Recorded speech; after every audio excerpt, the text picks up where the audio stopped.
السلام علیکم، آپ دیکھ رہے ہیں کے نیوز ایچ ڈی میں ہوں حارث علی شاہ گیلانی۔ چلتے ہیں آج کی اہم خبروں کی طرف۔ رخ کریں گے لاہور کا، جہاں سے رپورٹ کر رہے ہیں ہمارے نمائندے عرفان خان۔ تربوز خراب کیوں نکلا؟ گاہک نے دکاندار پر گولیاں برسا دیں۔ تفصیلات کے مطابق لاہور کے علاقے سبزہ میں تربوز خراب نکلنے پر گاہک نے دکاندار پر فائرنگ کر دی، جس سے دکاندار شدید زخمی ہو گیا۔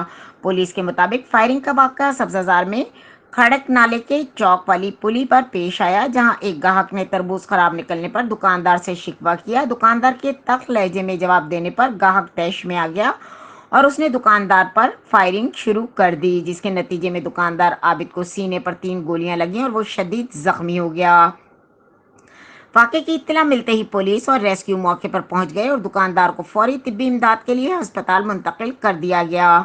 پولیس کے مطابق فائرنگ کے بعد ملزم فرار ہو گیا، جس کی تلاش جاری ہے۔